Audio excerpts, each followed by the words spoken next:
Hello friends and fellow collectors, I am beyond excited to bring this video to you guys for your viewing pleasure.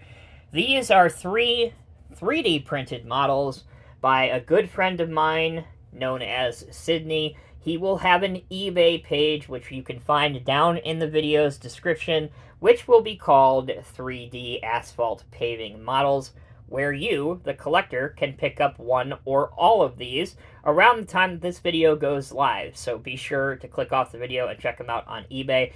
As far as individual pricing goes, we'll get into that as we take a closer look at each of these individually. But I do just want to give you a general overview of all of them.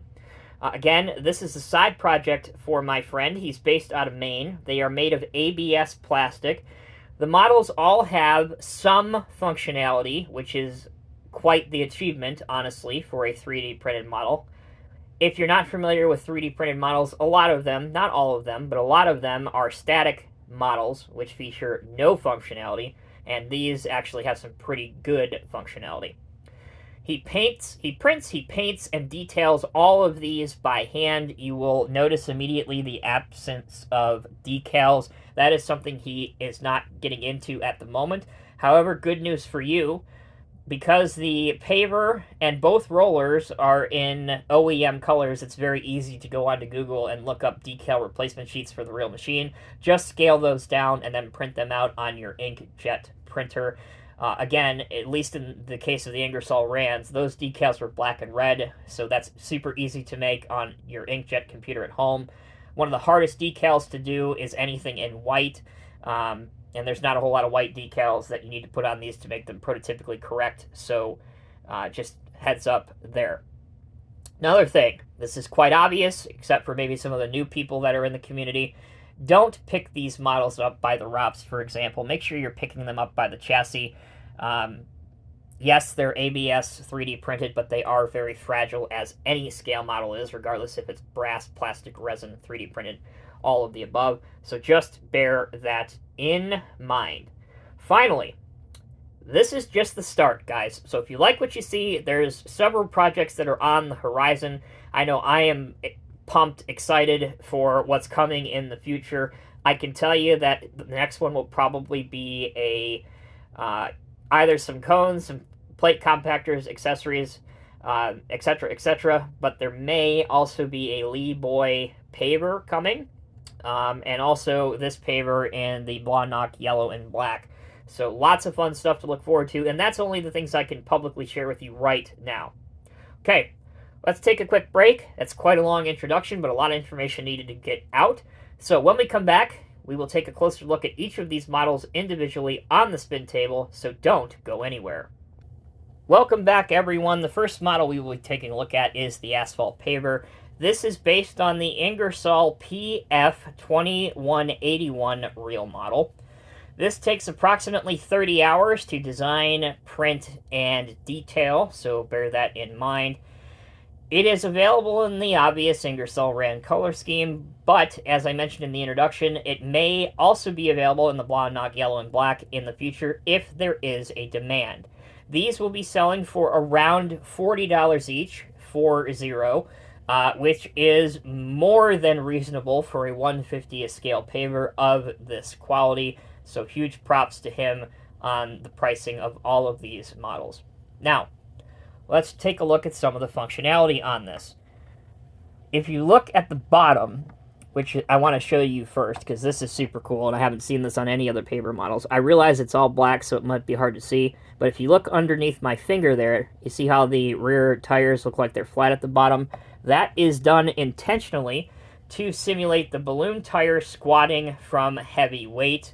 So in place of rolling wheels that move, this is a ingenious idea that I never would have thought of. Again, huge props to Sydney for this. That's a super cool idea. And if you are displaying this with a hopper full of asphalt with a dump truck backing into it, or even if you have a continuous paving machine like a shuttle buggy, for example, you could actually pose it realistic, and you can see the machine squatting down under the immense pressure of the asphalt mix in the hopper. So that is awesome. The other bit of functionality on here is that it does come with functional screed extensions. You got to be a little bit careful because they can pop out. There you go. That's what it looks like on that side, and that's what it looks like on the other side. You can obviously have them both out at the same time if you want. Now, you'll see the way I'm holding this from the chassis at the bottom. This is what I'm talking about. Don't lift it up by the exhaust or the screed, etc., etc. For detail, you can obviously see that the paint is top-notch. It's really quite impressive looking. The color match to the real Ingersoll Rand color scheme, at least that I can recall seeing a lot of these in the 90s and early 2000s, is pretty dead on, especially this cream white color. Black for the hopper, black for the simulated roller bars at the front. Those, if you're not familiar, would engage the rear of the tipper or the dump truck to prevent it from making direct contact with it and help move it along. You'll notice the seats themselves are painted, hopefully you can see that on camera, they are painted gray on top while the rest of it is black. So instead of them being black altogether, you do have some detail there. And obviously, here's your steering wheels as well. That is the Ingersoll Paver. We're going to pause momentarily. When we come back, we'll take a look at the first of the two rollers.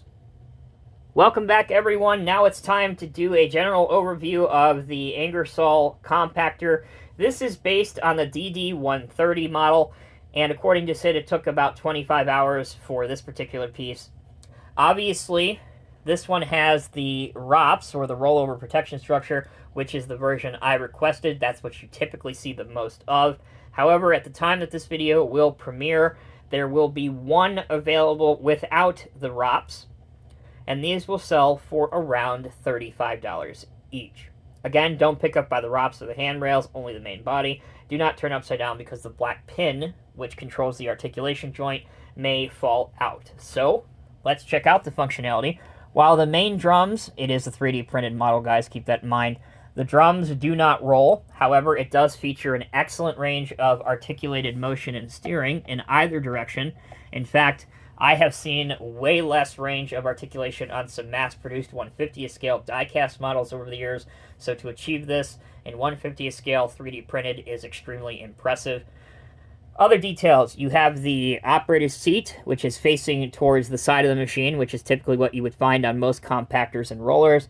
The water tanks are painted black. You have some lights both on top of the ROPS and on the general drum body, or the devices that encase the drums. Here's your air cleaner, which is painted black.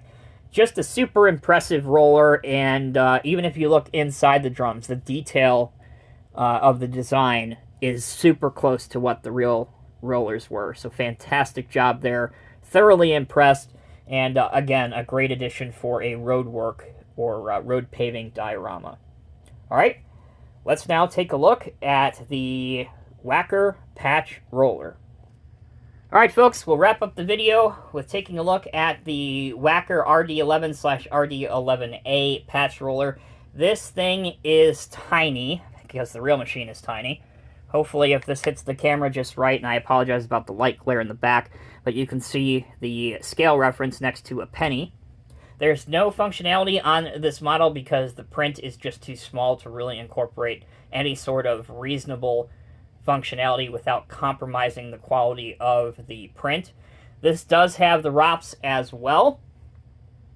You can get one with ROPS or without ROPS, and he will be selling these for about $23 each. So again, very good value there. He also sent me a couple very early samples of the cones, or I guess more accurately, these would be orange barrels, that he'll be offering in 1/50th scale as well.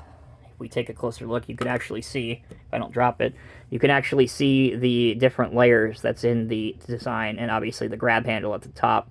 You'll see guys throwing these off the back of a stake bed truck when they're laying it down ahead of road construction. That's what they grab onto. All in all, thoroughly impressed with all three of these. Obviously, the quality is excellent, the paint finish is excellent, and the price is affordable to almost every individual that's in our 1/50th scale community. Again, if you want to purchase any of these, please visit the 3D Asphalt Paving Models eBay page, which once again can be found in the video's description, and there is a lot more to come. A lot of stuff that I'm super excited about, and as soon as they are ready and available, you can be sure that you'll see them first here on Diecast Emporium. Thank you all so much for watching. Until next time, take care, be well. I'll see you guys in the next review.